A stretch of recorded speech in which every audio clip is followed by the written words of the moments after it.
आदरणीय गुरुजनों, भाइयों, बहनों व मेरे प्रिय मित्रों, आज मैं डॉक्टर जितेंद्र श्रीवास्तव जी के द्वारा रचित कविताओं में से एक स्त्री काल नामक पुस्तक है, जिसके अंतर्गत स्त्रियों के विविध रूपों का चित्रण किया गया है। इस पुस्तक से ही मैं एक दो रचनाएं आज आप सबके समक्ष प्रस्तुत करने वाली हूँ। डॉक्टर जितेंद्र श्रीवास्तव जी के बारे में सर्वप्रथम बताते हुए मैं यह बताना चाहूँगी कि आपका जन्म 8 अप्रैल 1974 ईस्वी में उत्तर प्रदेश के देवरिया में हुआ।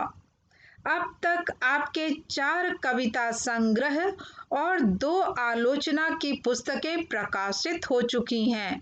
आपको कविता के लिए भारत भूषण अग्रवाल पुरस्कार, आलोचना के लिए देवी शंकर अवस्थी सम्मान, भारतीय भाषा परिषद पुरस्कार, हिंदी अकादमी दिल्ली का कृति सम्मान, उत्तर प्रदेश संस्थान का रामचंद्र शुक्ल पुरस्कार, उत्तर प्रदेश हिंदी संस्थान का विजय देव नारायण शाही पुरस्कार तथा रामविलास शर्मा आलोचना सम्मान से नवाजा गया है।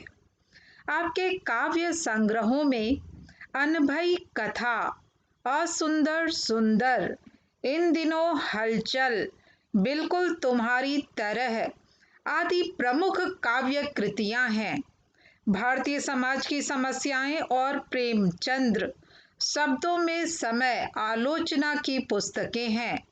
आपकी कविताओं में वर्तमान समस्याओं व परिस्थितियों का बहुत ही सटीक व सुंदर चित्रण होता है। आपके काव्य संग्रह स्त्री काल में स्त्री जीवन के विविध रंगों को, स्त्रियों की समस्याओं को ही सहेजा, समेटा व शब्दबद्ध किया गया है। बेटियों से ही घर संसार में रौनक होती है, वे ही रचयिता होती हैं, फिर भी वे ही विधवा व बांझ होने जैसे सामाजिक अंधविश्वास के कारण अत्यधिक कष्ट भी उठाती हैं। स्त्री काल की रचनाओं को पढ़ते हुए आपके बारे में हम कह सकते हैं कि आप कोमल हृदय, सरल स्वभाव, स्त्री की कोमल भावनाओं के चितेरे हैं। आप मृदुभाषी व कोमल स्वभाव के कवि हैं। जितेंद्र श्रीवास्तव, डॉक्टर जितेंद्र श्रीवास्तव द्वारा रचित कविता नमक हराम, जो स्त्री काल की पहली कविता है, इस पर मैं संक्षिप्त टिप्पणी करते हुए फिर कविता आपके समक्ष प्रस्तुत करूंगी।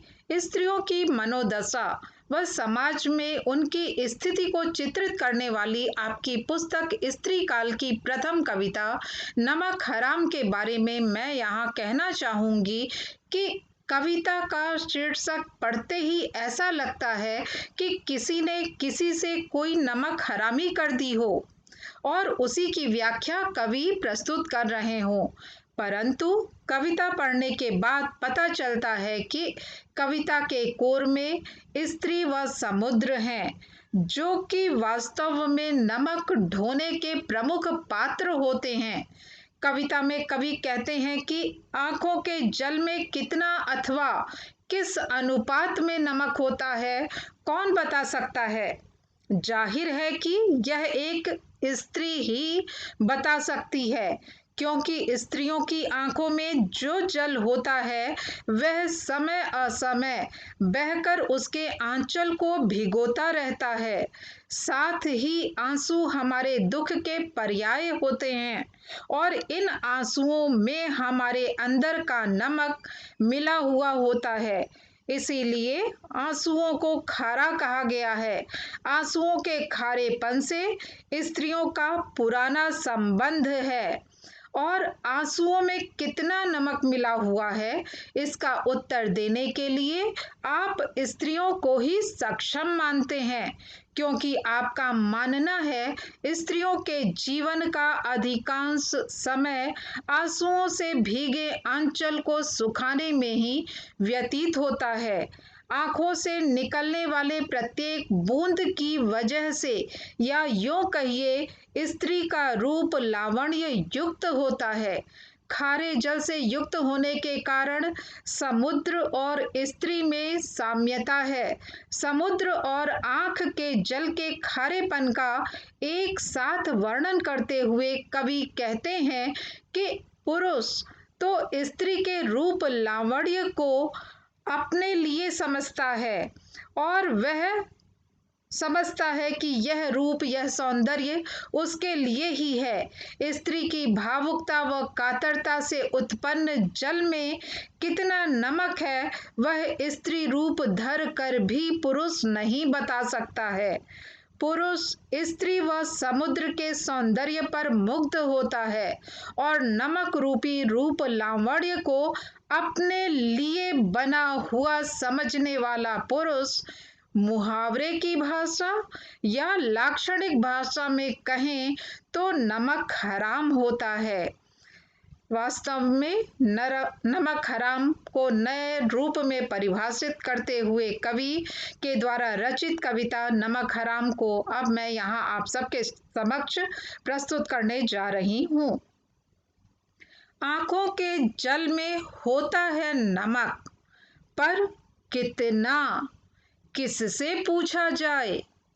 क्या वह स्त्री ठीक ठीक बताएगी आंखों के जल में नमक का अनुपात, जिसकी उम्र का अधिकांश आंसुओं से भीगे आंचल को सुखाने में है? या बताएगी वह अपराधी घोषित कर दी गई नदी, जिसने समुद्र में अपने विलय से इनकार कर दिया? या बताएगी वह अपराधी घोषित कर दी गई नदी, जिसने समुद्र में अपने विलय से इनकार कर दिया? वैसे पूछा तो उससे भी जा सकता है, जिसकी माँ स्वर्ग सिधार गई, उसके जन्म के समय प्रसव पीड़ा, रूढ़ियों और सुविधाओं की कमी से निश्चय ही उसका कंठ अब भी सूखा होगा, पर वह हुआ निरा पुरुष तो बोलेगा कितना सच। सदियों से आंखों की गहराई का उपमान रहा है समुद्र, पर शायद ही कभी किसी ने याद किया हो दोनों को साथ साथ नमक के लिए। शायद ही कभी किसी ने विचार किया हो दोनों के खारेपन के अंतर पर। समुद्र चाहे जितना हो अगम, छिपा नहीं पाता अपना खारापन, पर स्त्रियां अनादिकाल से पी रही हैं अपना खारापन, बदल रही हैं आंखों के नमक को चेहरे के नमक में, और पुरुष चमत्कृत है, खुश है कि यह रूप लावण्य उसके लिए है। वह खुश होता है जैसे समुद्र पर वैसे ही स्त्री पर। उसके लिए दोनों महज सौंदर्य हैं। कभी कभी क्रोध में, रक्त मज्जा में समाये स्वभाववश कहता वह दोनों को अबूझ भी। वैसे पूछिए कभी किसी ऐसे पुरुष से जिसने प्रेम नहीं किया स्त्री को स्त्री में बदलकर, कि कितना नमक होता है आंखों से बहती जलधार में, तो वह नहीं बता पाएगा। संभव ही नहीं बता पाना उसके लिए। यह समुद्र का पानी नहीं जिससे छान लिया नमक, यह पीड़ित खदबदाती आत्मा का जल है, जिसमें चाहे जो हो नमक का अनुपात वह अनमोल है। और मुहावरे में कहें तो इस नमक को अपना सुख समझता पुरुष पूरा नमक हराम है। और मुहावरे में कहें तो इस नमक को अपना सुख समझता पूरा पुरुष पूरा नमक हराम है। अब प्रस्तुत है आपके समक्ष इस पुस्तक की दूसरी कविता राम दुलारी।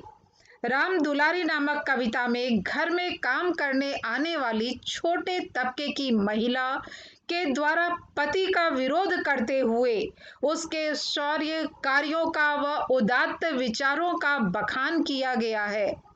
माँ को घर के कार्यों में सहयोग प्रदान करने के लिए आने वाली दाई को समाज में मर्द मारन योद्धा जैसे नाम दिए गए हैं। वास्तव में वह समाज व आधुनिक महिलाओं के लिए आदर्श प्रस्तुत करती है। कई वर्षों पहले पियक्कड़ पति के द्वारा मारे जाने पर उसका विरोध प्रस्तुत करते हुए उसने जमकर अपने पति को पीटा था। इसी घटना के बाद उसका नाम मर्द मारन प्रसिद्ध हुआ। राम दुलारी एक गरीब घर की होते हुए भी दृढ़ व्यक्तित्व वाली व कलंक रहित है। उसके आचरण ने लोगों को निष्कलंक रहने का तरीका सिखाया। गरीब होने के बावजूद सभी को देने के लिए उसके पास बहुत कुछ था। वह बड़ी बड़ी जाति वालों के सामने भी अपने आचरण व कार्यों से इतनी महान हो गई थी कि कोई उसकी बराबरी में नहीं आ पाता था। एक छोटे वर्ग व काम करने वाली राम दुलारी के शौर्य व उसके स्वभाव का चित्रण कवि भावुक मन व समाज के प्रत्येक वर्ग के लिए कुछ ना कुछ करने की भावना को इंगित करता है। तो प्रस्तुत है स्त्री काल की दूसरी रचना राम दुलारी। राम दुलारी नहीं रही, गई राम के पास। बुझे स्वर में माँ ने कहा, मैं अपलक निहारता रहा माँ को थोड़ी देर। उनका दुख महसूस कर सकता था मैं। राम दुलारी सहयोगी थी माँ की। 30 वर्ष से लंबी अवधि तक माँ के कई दुखों की बटाईदार। माँ के अलावा सब दाई कहते थे राम दुलारी को। काम में नाम डूब गया था उनका। कभी कभी माँ उनके साहस के किस्से सुनाती थी। सन 2010 में 83 वर्ष की आयु में दुनिया से विदा हुई राम दुलारी ने कोई 63 वर्ष पहले सन 1947 में पियक्कड़ पति की पिटाई का प्रतिरोध करते हुए करते हुए जमकर धुला था उसे।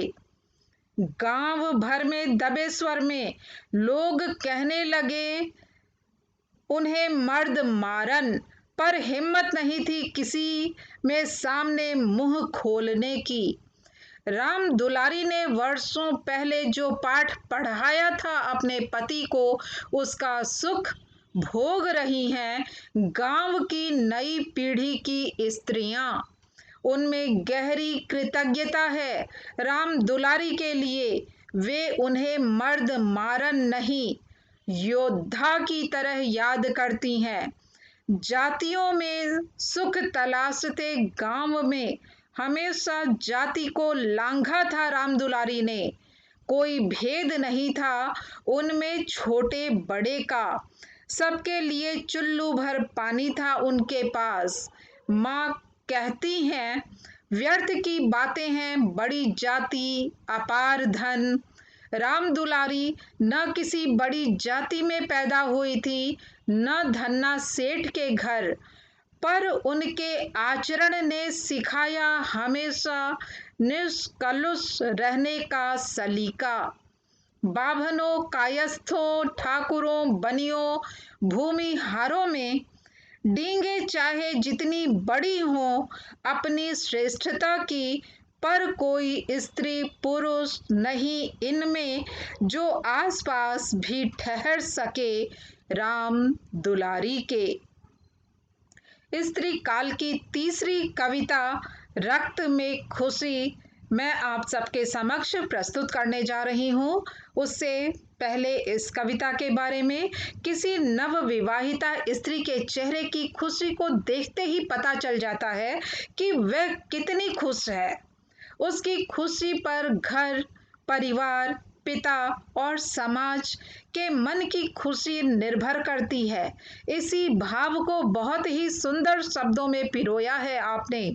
बेटियों की खुशी की बाट जोहता पिता का मन एक बेटी की खुशी को सुनकर इस कदर प्रसन्न हो उठता है कि वह टहलते हुए नीम की कड़वी पत्तियां भी खा लेता है। उसे कोई कड़वाहट पता नहीं चलती है और मन ही मन सोचता है कि समाज में एक बेटी खुश दिख रही है तो इसका मतलब है कि एक एक करके सभी बेटियों को खुशियां अब प्राप्त होंगी। बेटियां हमारे जीवन में चुपके से आकर मन मस्तिष्क व पटल पर ठहर जाती हैं और अपने जीवन के शहद से परिवार के सदस्यों को मिठास व आत्मीयता से भर देती हैं। एक बेटी के खुश होने से दूसरे पिता के मन में क्या खुशी आती है, वे अपने बेटियों के लिए किस तरह निश्चिंत होते हैं, इसी भाव को पिरोया है इस कविता के अंतर्गत। तो प्रस्तुत है रक्त में खुशी। मैंने पूछा थोड़े संकोच, थोड़े स्नेह से, कैसे हैं पति, हैं तुम्हारे अनुकूल?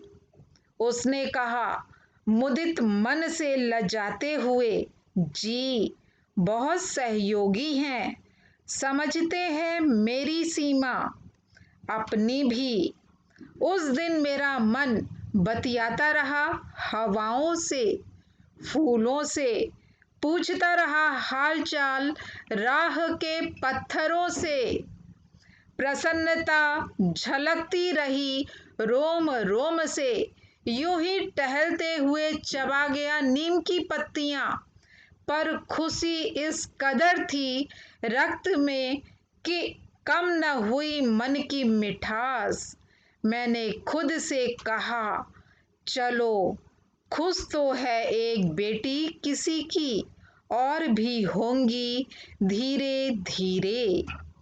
इस पुस्तक की अन्य रचनाएं जैसे परवीन बॉबी, बेटियां, मैं एक चिड़िया हूँ पापा, ओ मेरी बेटियों, याद रखना, स्त्रियां कहीं भी बचा लेती हैं पुरुषों को, जनवरी की एक सुबह उठी 3 स्त्रियां, सपने में एक लड़की, सोन मछली, आभा चतुर्वेदी, लड़कियां, यह स्त्री जिसे देख रहे हैं आप, सोन चिरई, सभी रचनाएं एक से बढ़कर एक प्रासंगिक हैं, भाव प्रधान हैं, गूढ़ अर्थ को लिए हुए हैं। सरल शब्दों में भावों को पिरोने की कला आपको बखूबी आती है। आपके शब्द संसार हिंदी के होते हुए भी प्रांतीयता के ताने बाने को ओढ़े हुए हैं। यह प्रांतीयता आपकी जड़ों को दृढ़ता प्रदान करने के साथ ही आपकी भाषा को एक अलग खूबसूरती प्रदान करती है। आज के कविता प्रस्तुति में बस इतनी ही कविताएं, और कविताएं मैं अगले भाग में प्रस्तुत करूंगी। यहाँ मैं आपको यह बताऊं कि लिखावट संस्था के तत्वाधान में यह एक बार कविता रचना चल रही थी, कविताओं पर गोष्ठी चल रही थी, और उस दौरान आपने अपनी रचना सोन चिरैया प्रस्तुत की थी। आपके मुखार विंद से सोन चिरैया सुनकर जो मजा आया था वह अभी तक लगता है कि आप हमारे समक्ष रचना प्रस्तुत कर रहे हैं। यह मैं आपको अगले भाग में सुनाऊंगी। तब तक के लिए धन्यवाद।